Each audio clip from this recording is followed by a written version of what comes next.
Yun, no? Lakas. Ay, naman sa riman ko!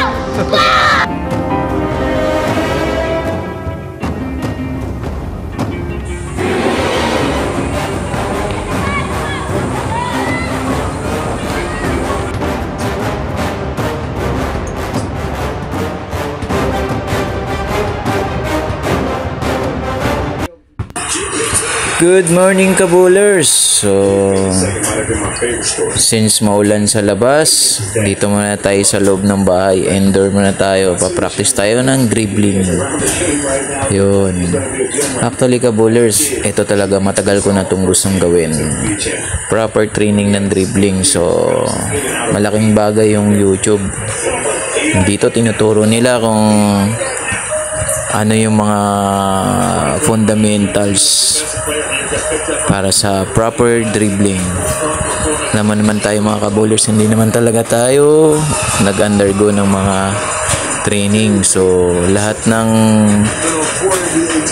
knowledge natin through learning lang. So, nakakalaro sa kanto, mga ano yung talagang natutunan lang natin sa ating experience, ano. So this time may enhance natin yung how to properly sa mga handles in terms sa mga basic. So importante kasi ito importante para sa tulad natin na mahilig sa mga bowlers, di ba? So, since hilig natin yung basketball, gawin na natin yung mga proper way para ma-enjoy natin lalo yung paglalaro natin. So, dito ka bowlers, ano? Since hindi ako ganun hirap talaga ako. Yung mga basic na yan, hindi naman tayo mga talaga, hindi natin trabaho yan ginagawa natin yan for our health or passion natin, di ba? So yung katawan natin hindi talaga design dyan. So eventually paunti-unti yan dadaan tayo ng proseso. So hard work lang, patient. I think lahat naman dyan dadaan sa ganyang status ng buhay. So at first talagang maramdaman mo talaga yung difficulty. Ibang level ng difficulty yan, kabowlers, diba? So yung mga player yan, design talaga sila dyan everyday. Tinitraining nila yan, but tayo hindi. So no excuses. Siyempre we embrace that kind of sport, so kailangan natin yan. So yun, to God be the glory. So be grateful tayo dahil ako talaga, laking tulong sa akin din yung YouTube.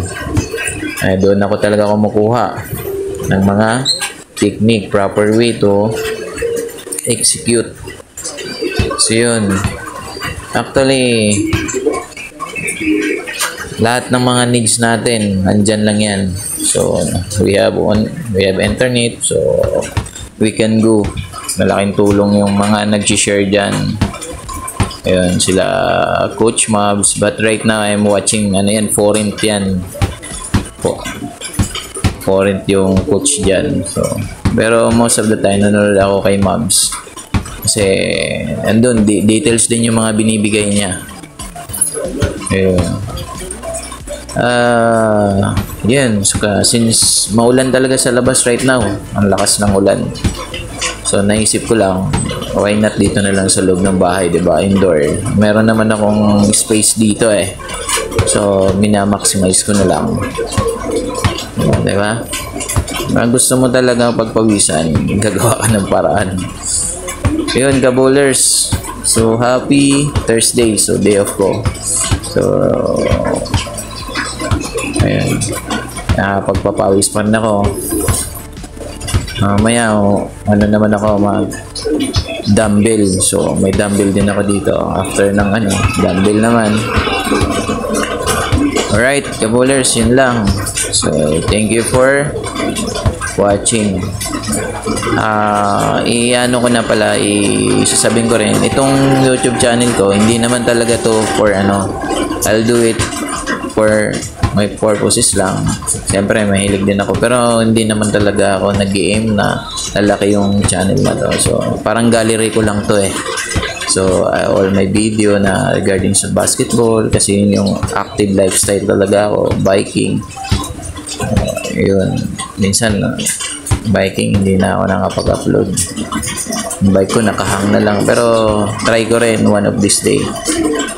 Babike din ako. So, upload ko yung mga gala ko. Alright. Have a nice day. God bless. Ingat po tayo.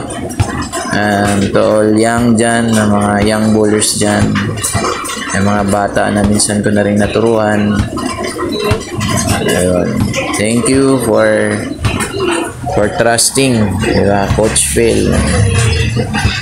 Masaya ako na lumaki kayo na ano yung sports sa isip nyo, malayo kayo sa droga. Yung na naman yung purpose ko eh. Mailipat yung hilig nyo sa basketball, sa sports, kasi nakakasira yung droga. Wala magandang may dulot sa katawan yan. So, diba? Yun lang. Proven na yan na walang may dudulot yung droga na maganda sa katawan. So, talagang I hate drugs. Kasi may history ako dyan. Diba? Yung droga, yung kuya ko dyan, nasira yung buhay sa droga na yan. So, iwasan nyo yan. Ayan ang dapat yung mga tao na magdadala sa iyo dyan, iwasan nyo na siya dahil walang magandang maidulot yan. So, as I said, surround yourself dun sa mga taong nakakatulong sa inyo. Huwag iwasan nyo yung mga taong hindi nakakatulong sa inyo. That's all. Good morning and God bless.